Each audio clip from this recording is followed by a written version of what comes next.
Hello students, welcome to EasySL classes and today's topic is active passive voice.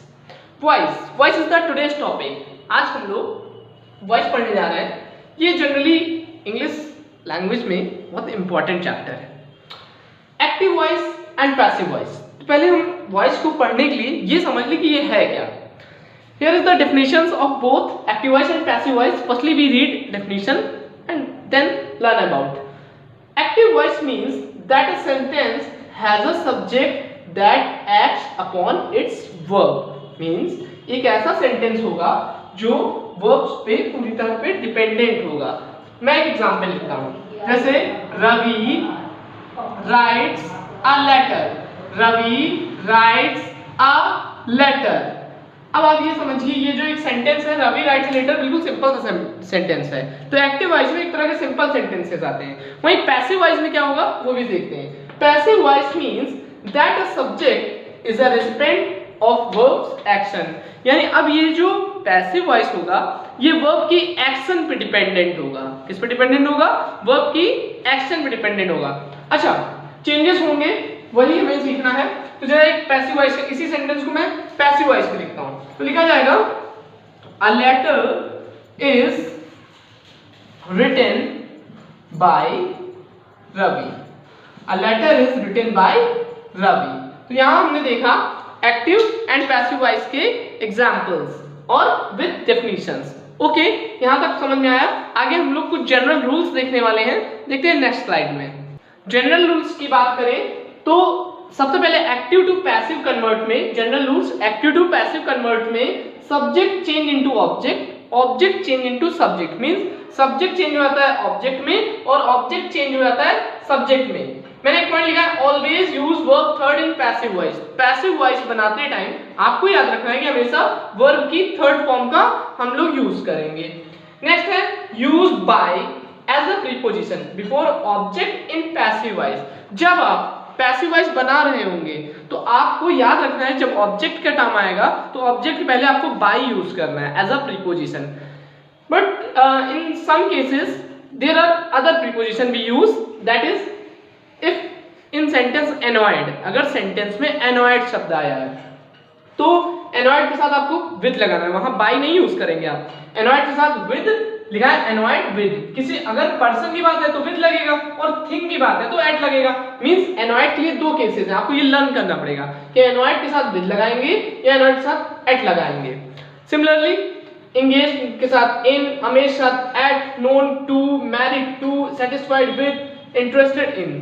तो ये कुछ rare cases हैं जहां पे आपको ये समझना है कि इनके साथ कब क्या लगेगा. मतलब ये आपको नहीं समझ के चल रहा है कि हमेशा बाय ही लगाना है. कुछ केसेस में बाय के अलावा भी चीजें हैं. ओके, यहां तक क्लियर हो गया. आगे अभी हम लोग कुछ और चेंजमेंट्स देखेंगे, जैसे pronoun change and tenses change. Main ये रहेंगे और उसके बाद हम सेंटेंसेस करेंगे. Okay, now we learn some rule about changement of pronoun and changement of tense. Okay, आपको क्या समझना है कि जब एक्टिव टू पैसिव कन्वर्ट करेंगे आई मी में, ही हिम में, सी हर में और इसी तरह से टेबल आपको समझ लेनी है. तो यहाँ मैंने देखा वी अस में, दी देम में, यू का यू ही रहेगा और इट का इट ही रहेगा. अच्छा, यहाँ पे ये इंटरचेंज आपस में हो जाएगा. मतलब अगर सपोज मी दिया तो आई बीस को आप कन्वर्ट कर सकते हो. ये आपस में इंटरचेंज है. ओके, मतलब अगर सपोज हर दिया है तो हर को आप सी में भी कन्वर्ट कर सकते हो. तो ये बोथ साइड है. आगे बढ़ते हैं टेंसेस चेंज में. टेंसेस चेंज को मैंने कुछ अपने तरीके से लिखा है.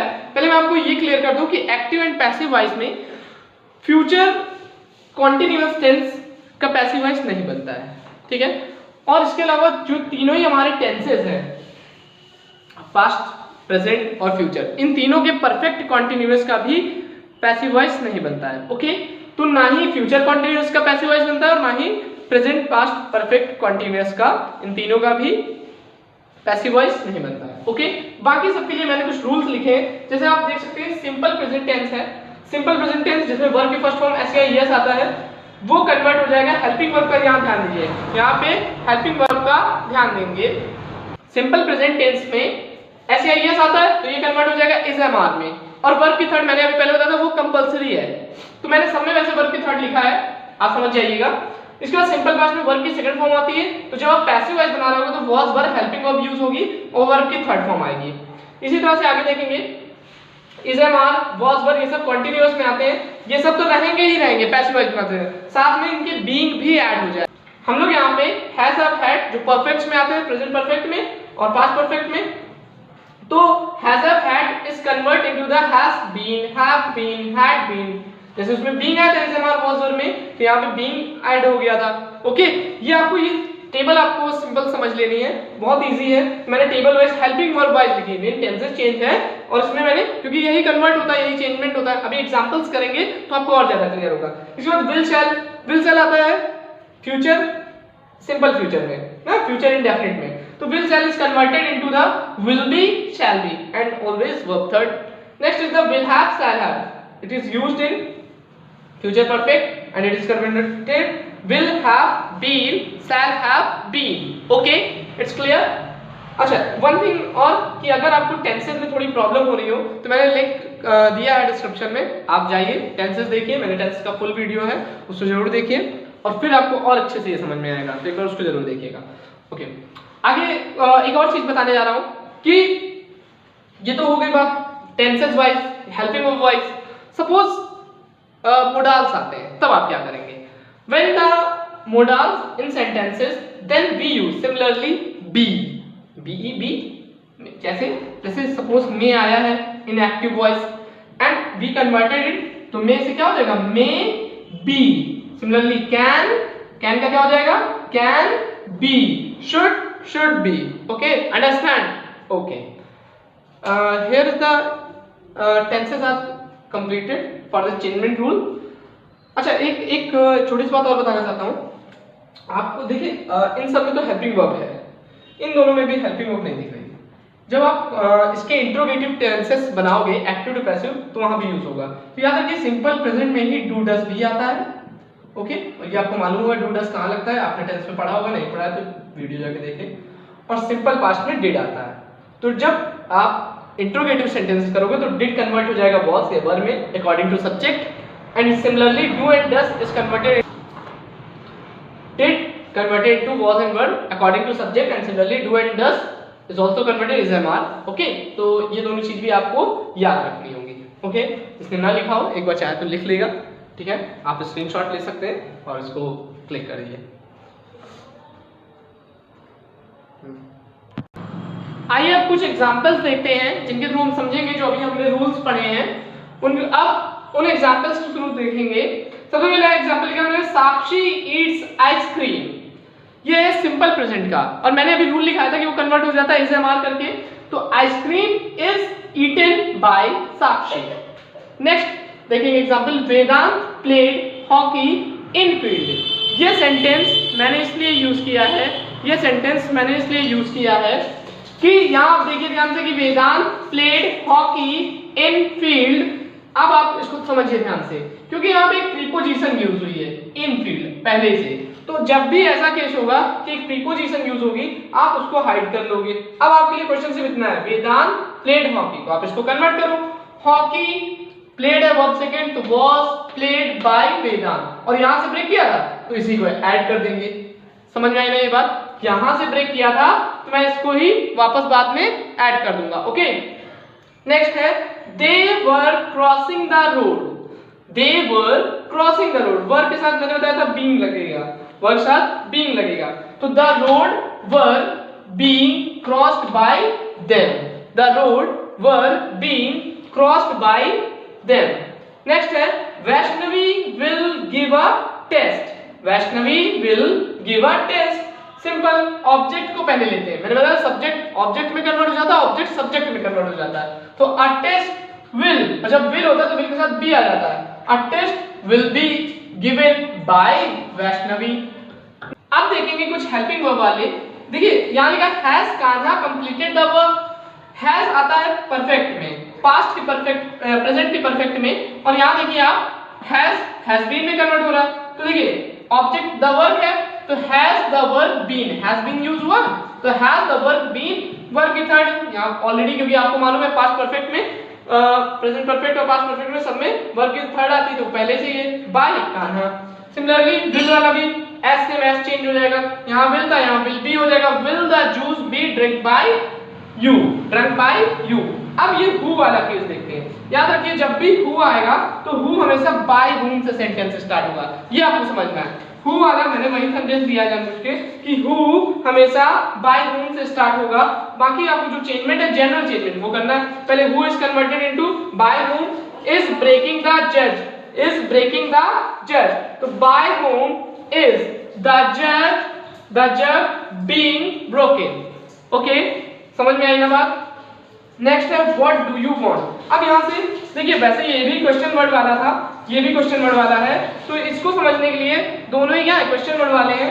जब भी क्वेश्चन वर्ड आएगा एक्टिव पैसिव में, जब भी क्वेश्चन वर्ड आएगा तो आपको करना ये है कि उस क्वेश्चन वर्ड को वहीं रख देंगे, ये कांस्टेंट है, क्वेश्चन वर्ड को वहीं रख देंगे व्हाट, बाकी से चेंज करेंगे। डू यू वांट, तो डू डज आता था सिंपल प्रेजेंट में, और simple present is am are करके कन्वर्ट करना था, तो डू आर में क्योंकि यू के साथ क्या लगता है आर, तो व्हाट आर वांट का wanted by you, what are wanted by you.